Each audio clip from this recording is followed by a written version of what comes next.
Welcome to Naked Reflections, brought to you from the Wolf Institute.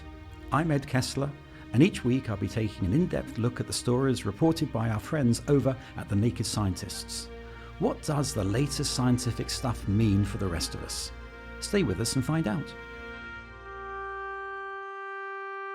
The most frequently used words in the title of our Naked Reflections so far? Probably conflict. We get some earnest statistician, no names, no pactrial, to crunch the numbers later. But in the recent show Resolving Conflict, Gershom Baskin, who's been trying to knock heads together in the Middle East for decades, talked about the time when his own family were caught up in the conflict he was trying to resolve, and his wife's cousin was killed by Hamas. When a year later, an Israeli soldier was kidnapped and taken off to Gaza, I was approached by someone in Gaza who was living through Israeli bombings and incursions in the immediate aftermath of the attack on the Israeli military base. From that time, that was July 1st to 2006, until 5 years and 4 months later, I was making continual efforts to mediate between the government of Israel and Hamas on a prisoner exchange that would bring the Israeli soldier home. Eventually that happened, and I was able to bring about a breakthrough that eventually led to the release of the soldier, and 1,027 Palestinian prisoners were released in the deal. And it was very complex and very difficult. By the way, 4 people who were responsible for killing my wife's first cousin were released in the prisoners deal. And his wife, his widow, was one of the people who appealed to the High Court in Israel against the deal, and doesn't speak to me until this day for my involvement in releasing the people who killed her husband. That's an example of conflict resolution at the sharp end, to put it mildly. And we have on our panel this week another peacemaker, Dr. Gwen Bernier of Merton College, Oxford, a political anthropologist whose research focuses on peace and conflict in Colombia, and who worked closely with the Colombian government to bring about the historic peace deal with that country's FARC guerrillas in 2016. But there's a more formal and legal approach to conflict resolution, the investigation and persecution of international crimes and atrocities by establishing an international rule of law. Central to this project is the evolving work of the International Criminal Court based in The Hague. Step forward Mark Kirsten of the Munk School of Global Affairs and Public Policy, whose authoritative blog is called Justice in Conflict. Well, welcome to you both. Mark, when did politicians first start thinking about an international system to deliver justice? And let's ask the question, what even counts as justice? The system of international justice that we have today really started at Nuremberg, but political actors more broadly really started thinking about how to prosecute adversaries for what we now consider war crimes much earlier. So just to name one example, the British did consider prosecuting Napoleon for, again, what we would consider war crimes today. You also have the example of, after World War I, the desired prosecution of the German Kaiser. That didn't end up happening because he received exile in the Netherlands. But there were efforts long before Nuremberg to set up some kind of system of international justice. But the person who really thought, first of all, of a kind of permanent international criminal court was the founder of the Red Cross, Gustave Moignet, who contemplated this idea of a permanent institution to prosecute war crimes, crimes against humanity, these types of atrocities, because of what he witnessed in Solferino and elsewhere, this very brutal cost of warfare, especially with technological advancements. And eventually, I think this cost of violent political conflict and warfare led to a recognition by states that this piecemeal effort of sometimes prosecuting people or sometimes seeking revenge against some people without recourse to international law or to any law, for that matter, was unsustainable. And so you do have this Nuremberg moment following World War II, of course, with the prosecution of the Nazis. This attempt to make Nuremberg a more permanent feature, or the Nuremberg Principles a more permanent feature of international affairs and international relations, really got stuck during the Cold War, and then is revived in a significant way after the end of the Cold War in what many people see as this kind of liberal cosmopolitan moment of the 1990s. And eventually we see the establishment of a permanent international criminal court in 1998 with the Rome Statute. So how does this play out in Colombia, Gwen? Thank you very much for having me, and fascinating to hear Mark talk.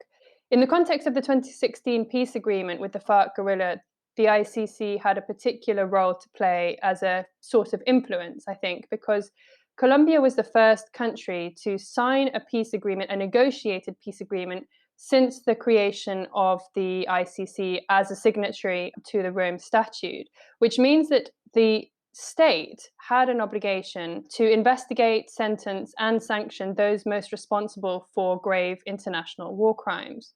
So there would be no blanket amnesties possible, as had been the case in other negotiated peace accords, for example, in Central America.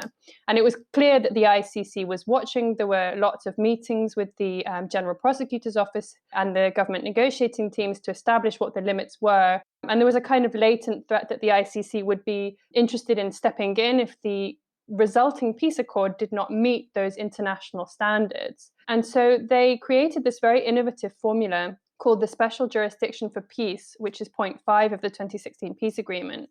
It's a transitional justice mechanism, which has, as you mentioned, Mark, not a focus on punitive justice, but a focus of restorative justice. And so the whole system seeks to encourage truth-telling by perpetrators on all sides, not just the FARC guerrilla, but also by the state and by paramilitary forces that collaborated with the state. And when it was signed, the International Criminal Court did praise the agreement for not creating impunity for international crimes. So the objective of the Special Jurisdiction for Peace is truth, justice, reparation to victims, and non-repetition, the 4 pillars considered the mainstream of transitional justice. But of course, also reconciliation is the kind of larger, more political goal. You know, it's a mechanism that seeks to tell the truth and create some forms of symbolic justice, enough justice to guarantee the non-repetition, and allows Colombian society to turn the page on its violent 50 years of conflict. And we are waiting this year. It's a very important year because the first sentences will be produced this year. And the sentences have been at the heart of the controversy of the Colombian peace process, because in the framework of this truth-telling mechanism, although it is a court, so that it is a process of investigation, sentences, and sanctions, perpetrators have the opportunity to get non-jail-based sanctions if they comply fully with truth-telling. This is the incentive by which the court is designed to try to balance these competing demands for truth, justice, and peace. And so the perpetrators have 3 options. If they fully tell all of the truth from the start, they will be given an alternative sentence, which means some form of symbolic community work. So a period of 5 to 8 years, which is the sentence time established in the peace accord, doing some kind of community work, maybe rebuilding a road or building hospitals in the area that they caused harm to. If they don't comply with the truth-telling part straight away, but throughout the course of the investigation they do contribute, they will get a reduced sentence of 5 to 8 years jail time. And if they refuse to, recognize their responsibilities and tell the truth about what happened, they will be given a maximum of 20 years jail time. And so this was the kind of controversial formula, controversial for some sectors of Colombian society. However, it was an innovative formula which permitted the balance of the different principles and was celebrated by the Prosecutor's Office of the ICC as a formula that would seek to prevent impunity and provide some measure of justice, but also allow society to turn the page. I think the terms that we're using are important, but also quite abstract and significant, right? Justice, peace, conflict, truth are probably the most historically contested terms in human history, right? I mean, we're basically talking about the building blocks of philosophy and not just law and accountability efforts or peace processes. And so, yeah, I think is something central to any justice effort that relates to truth. The question really is what truths are possible within different types of approaches to justice and accountability. If we're focusing on criminal justice or international criminal justice, because I think, they're obviously similar in the types of truths that they'll produce, the primary truth that is produced as a result was probably something that we would call a forensic truth, right? That certain crimes transpired as a result of certain perpetrators on certain days, using certain motivations, with certain consequences. And so we have a forensic kind of truth that's established. That's a really important type of truth, and it's related, but doesn't necessarily produce other types of truths, right? Historical truths. What are the historical processes that result in certain crimes being perpetrated? They're not necessarily social truths, right? Crimes are embedded in their social context, and those truths matter too. They may not get you convicted, but they may explain why you perpetrated the crimes that you did. And of course, moral truths, right? Was this bad, and why was this bad? It can't just be, I don't think, often at least, that a crime is bad because it's a crime. A crime is immoral because it's a crime. That's a little bit, it's a tautological claim. We've decided some things are immoral and should therefore be criminalized. And there's a moral truth to that is sometimes touched upon in criminal prosecutions, but not necessarily always. And it's important to, I think, to pay attention to the types of words that we use. And just to agree with Gwen, when we talk about sentencing, one of the really interesting things I think about Colombia with respect to sentencing is the types of truths that can come out, and that it's tied to acknowledgement, which is a really important type of truth, and also to kind of democratize the place of victims in establishing the truth. Oftentimes, victims are kind of used in an extremely abstract manner when it comes to criminal prosecutions, right? Like they're there, but we don't necessarily know that much about them. We say that criminal justice and international criminal law is for victims, but they don't really participate that much, right, in the actual processes. So, Gwen, how does post-truth politics, which I think is something that Mark is addressing, and the crisis of liberalism affect international justice and reconciliation? I think it's really important what Mark is saying, that this is all happening in social contexts, because there's really a very important relationship in transitional justice processes between top down and bottom up.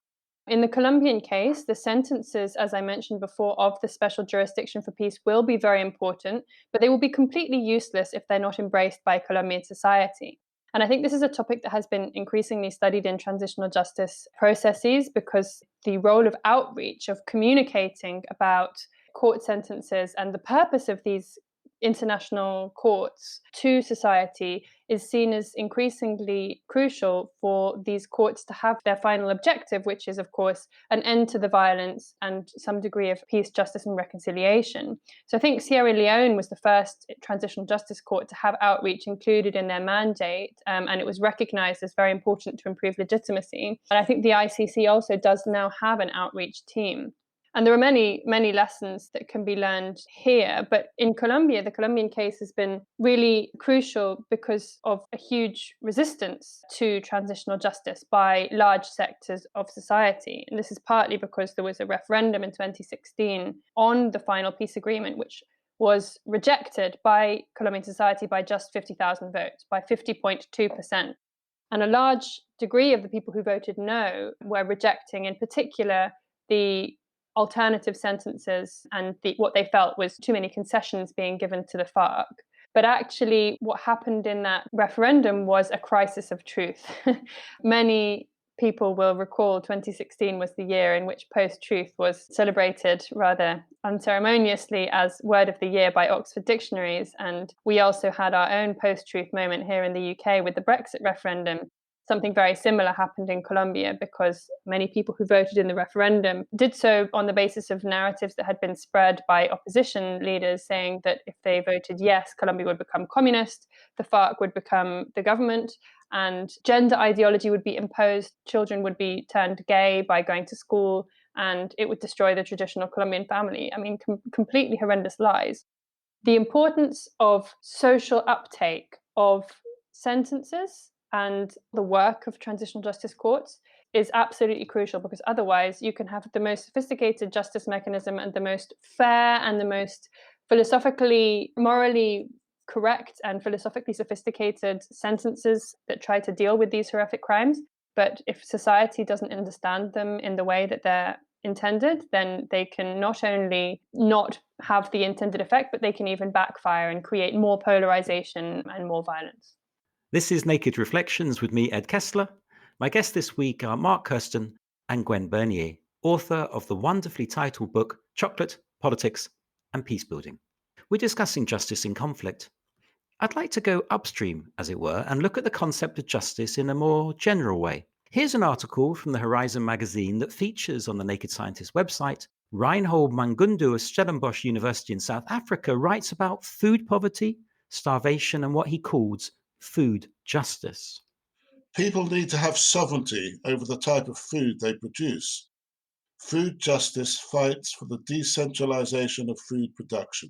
For us to achieve food justice, we need more localized, sustainable food systems, more food production through agroecological practices, such as permaculture, where people can grow food in sustainable ways, imitating nature's ecological processes. Food activists from all over the world are pushing to localize food systems through a spectrum of initiatives. Food sovereignty movements give power to local people to produce their own healthy food. This bottom-up approach involves fighting for the rights of local farmers. In communities, more food networks can also be established where people go and exchange food produce. Mark, I'd like to touch on this question of starvation and justice in terms of war, because you've written some pieces on that with reference to Yemen. There's two colleagues who wrote the piece, on my blog. There are gaps in international criminal law and international criminal justice, right? It's not a fully baked, beautiful cake, so to speak. It's still got some ingredients that are missing. And one of the curious, problematic in many respects, missing ingredient was that while starvation was considered a war crime in international armed conflict, when a conflict was fought across basically state borders, it was omitted as a crime in non-international armed conflicts. This is probably largely a mistake of history and maybe a degree of the interest of states in avoiding this, but it was almost universally understood to be an oversight. So states led by Switzerland and others came together and they amended the Rome Statute of the International Criminal Court to recognize that, yes, starvation is a war crime in civil wars. One of, I think, the impetuses for that, the political context that contributed to that being possible was, of course, Yemen and the obvious use of starvation essentially as a tool of war. So it permitted in many respects for that to occur, with the caveat, of course, that Yemen is not a member state of the International Criminal Court.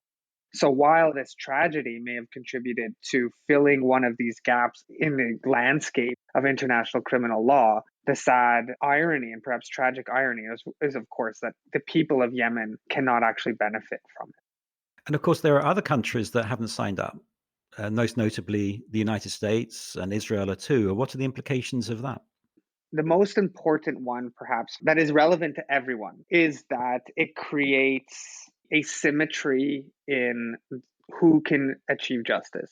I think we're obviously, and I think we're just obviously at a moment where the best thing you can say about the system of international justice, not as a cynic, but just as an observer, is that some people get some justice some of the time in some places. Very powerful states have some interest in international criminal justice and in addressing mass atrocities, and some don't. Weaker states too. There are states like the Philippines who now want out of the ICC and want to withdraw their membership and have withdrawn their membership. So that just creates or embeds or entrenches this idea of selective justice. And I think that's the core fact. Now, it's utopian to imagine that they're all going to come together to endorse the system. And I think that's important to recognize. And there's a lot of good that can still come, even though we live in a deeply politically asymmetrical world. And courts like the ICC are still quite good, I think, at upsetting very powerful states who abuse their power, including the United States, which has, for the last 4 years, had periodic hissy fits suggesting that the ICC is the biggest threat that America faces and that this is a kangaroo court hell-bent on prosecuting Americans. I think that's really good. That's a good story for the court, at least, right? That it makes powerful states who want to stay out of the Rome Statute system worry about their alleged crimes. One of the phrases that we haven't used so far today is social justice. And for many people in Colombia, for example, building peace and recovering from war is not just about seeing perpetrators punished in whatever way that is for crimes that have been committed, but also the conflict over so many years, as in Colombia, but also as in many other countries, has contributed to systemic inequalities and systemic violences. And that's why the 2016 peace accord with the FARC did seek to redress many of those structural issues. It had a point on land reform, it had a point on solving the issue of drug trafficking, which has fueled the conflict since the 1980s, and also increasingly environmental justice. And now the Transitional Justice Court in Colombia has just recognized one of the rivers, the Atrato River in Colombia, as a subject of rights that is going to be investigated also for the harm caused. I think there are many different perspectives on justice. And I think as a political anthropologist, the important thing is to pay attention to how different concepts are mobilized in different power struggles and different concepts, and not kind of fixate on a normative view of what these concepts should mean, but see how they can be mobilized in different contexts to make things better for different groups of people. How fascinating is that? I just thought that's so fascinating. The idea of giving something like a river, which we would tend to consider an object, largely an inanimate object, probably personhood, basically legal personhood, because only persons can have rights. And this connects to something that we often don't talk about, and I think is very relevant to the Colombian context, but is also relevant to the most developed states, including the one that I'm, a citizen of and sitting in, Canada. There's also indigenous conceptions that are very relevant, and indigenous people, at least in Canada, largely do not make differences between, the natural world and people. They are all, in some senses, in our vocabulary, persons. And that kind of conception of how you might protect the environment by giving it personhood as a legal actor, as a legal person, could certainly help protect it. And I think it's really valuable listening to those voices. For the longest time, we would ignore those voices because they didn't speak in the same legal vocabulary that the rest of us have because of law school or whatever it is. So because they didn't speak Latin, they weren't allowed to contribute to these kinds of debates. And I think places like Colombia that help democratize these types of conversations and decolonize the language of the law are incredibly useful for transitional justice, for international criminal law, and for all forms of justice, right? Social justice, ecological justice, and so on. At the same time, I think there's some almost intellectual work that needs to be done and that can be done to notice that, a river may be treated as a person with rights. And if we treat it badly or commit, essentially crimes against that river, that then affects real people, right? So the difference between an environmental crime and a crime against humanity sometimes may actually be much smaller than we anticipate. And there is a movement to include environmental crimes under the Rome Statute under the term ecocide, right? That basically the wanton destruction and irreparable destruction of the environment. That being said, I think one thing that's really important is that not all of this has to be done within a human rights or rights-based world. A lot of these issues pertain to political and social activism and development. And when we say that, environmental issues or indigenous concerns with the planet or nature or the earth or whatever have to be articulated within the bounds of rights and that can therefore be defended, we are telling them that they have to fit within our, neat little liberal box. And only once they fit within that box can they have these obligations or duties recognized and defended. And what I worry about there sometimes is that happens without having a dialogue of sharing and, essentially caring for others. And instead it's an assimilation of their views into our, again, this liberal rights box. And that I think can do violence. That's just another way of recolonizing people. And we need to be wary about it. We can have a dialogue, we can borrow, we can try to do things together. And I think rights are really important, but not at the expense of extinguishing alternative views of seeing the environment or people as being deserving of dignity and respect. If I may, I think that's a really important point because not everything is reducible to rights. And that's been one of the problems of the massification and professionalization of the human rights movement in contexts of conflict and post-conflict. Because I think that actually a lot of the time, what ends up being translated as rights was originally some kind of political transformation initiative. And it's that structure which translates broader collective processes that seek to redress the structures and make political alternatives real. When that gets translated and individualized into individual rights, it really impoverishes things. And so I think we really need to be careful about not trying to put everything into the transitional justice box. But I think that the human rights community has played a role, if we're self-critical about it, in neoliberalizing the political struggles of political and social movements. And I think we need to also find ways at an international level of going back to being in solidarity with those movements and supporting those struggles. The only way we are learning to express our support for those struggles is through legal mechanisms or rights-based processes. And I think that that ends up debilitating the ways in which international solidarity can function. I couldn't agree more, just with the one point that I think, because it's such an important takeaway, which is that if transitional justice is everything to everyone, it'll end up being nothing to anyone. And that's so important to recognize. There we must bring it to a close. Thanks to my guests, Mark Kirsten and Gwen Bernier, for giving us their insights into such a tough subject. And thanks to you two for listening.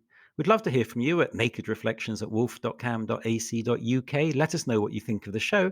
And if you'd like to catch up with our back catalogue with episodes of magic, grief, the American election, and much, much more, you can find them and subscribe to the Naked Reflections podcast wherever you access your podcasts or at nakedscientist.com/reflections. I'll be back next week with some more guests.